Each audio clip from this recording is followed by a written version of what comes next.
My ex wanted to stay friends, but there was no way in hell I was letting that happen. Don't get me wrong, after 6 years together, it would have been nice to stay friends, but that was not going to happen in our case. But let's talk about some things that he could have done if he wanted to stay friends with me. And let's talk about you wanting to keep your ex as a friend. I think it's pretty normal to feel this way when you're going through a breakup, because when you're attached to somebody, especially so intimately, you want them around. Even though you know things are not going to be the same, you still have those feelings for them. Those are body feelings, those are normal feelings. And you've shared a lot of experiences and memories with them, and it can be hard to let go of some of that. It can be scary to picture losing some of that emotional support that comes with this person. I do think, though, that we have to start with, what is it that you want to stay friends for? Why do you want to keep your ex as a friend? Is it because you want to use them as a resource for these things that you could maybe find in other people, maybe in new friends? Is it because you are hoping that you might get back together at some point? Because that's something you need to be honest with yourself about. That way is probably not the best way to keep an ex as a friend, because there's always going to be this tension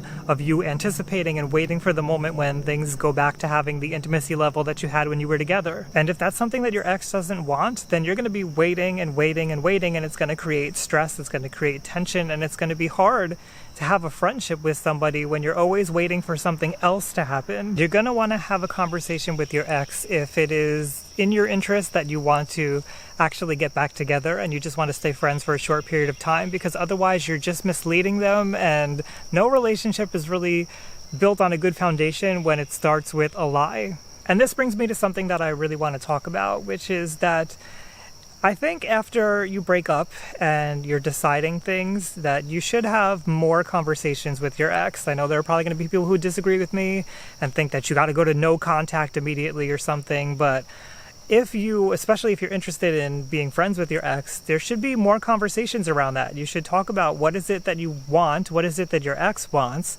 What does that look like? How do you behave with each other? How frequently do you talk to each other? What things are okay and what things are not okay? Like, what is intimacy going to look like now? Hopefully it's not going to look the same, because then you're still acting like you have a relationship.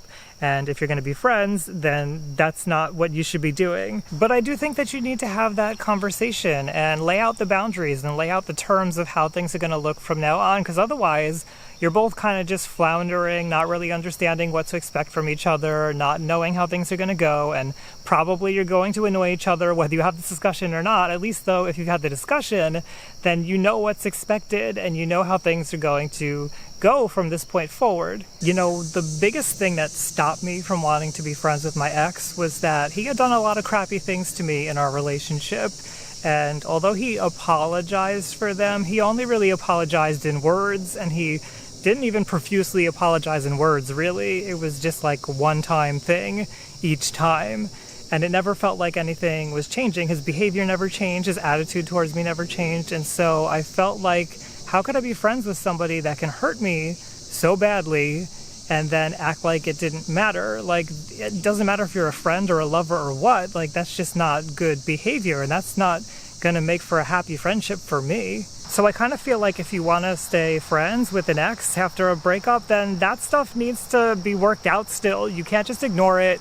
You can't just go to being friends and pretend like, well, now that we're friends, it's going to be different. We're not going to act that way anymore. Like, it matters. It matters, because even when you're friends, you still don't treat your friends like crap, and you still apologize for hurting them, and you still acknowledge that you hurt them, and you still care about how they feel. So that's gotta stay. Like, when you're friends with somebody, whether you're lovers, whether you're friends, that's important, and you can't just ignore that stuff. In short, I didn't want to keep being friends with him because I knew that I was going to keep getting hurt, even as a friend, and I knew that his behavior was not going to change. Now, having said that, when you become friends with somebody, there does need to be a decrease in the intimacy level to some extent. You know, you're not going to be physically intimate, for example, with your friends most of the time, hopefully, because that's crossing a boundary into a more intimate relationship, which is a relationship. Like, it's not like a clear boundary with these things, but there are boundaries, and they need to be defined if you want to have healthy relations,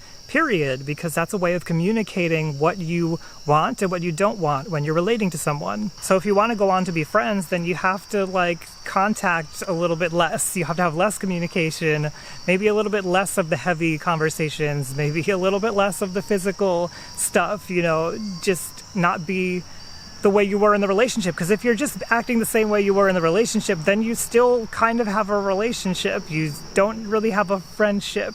There's got to be a change. Now, all of this really comes down to having healthy boundaries, and I have a suspicion, if you're anything like I was when my ex broke up with me, that you don't have the healthiest boundaries, and that may have been part of the problem with the relationship, and it's not going to go away just because you become friends. Having healthy boundaries can be hard, especially if one of you tends to lean towards the avoidance side and one of you tends to lean towards the more anxious, preoccupied side. I was that person, which basically means that one of you doesn't really like talking about things, doesn't feel comfortable with like close intimacy, and the other person like always wants close intimacy and wants to be talking all the time and discussing emotional stuff. Well, how you feel needs to be communicated, because otherwise when you have those combination of people together, things get really ugly really fast. Now, hopefully if you've established the level of intimacy of a friendship, then your new friend is not going to hurt you as much when they avoid you or when they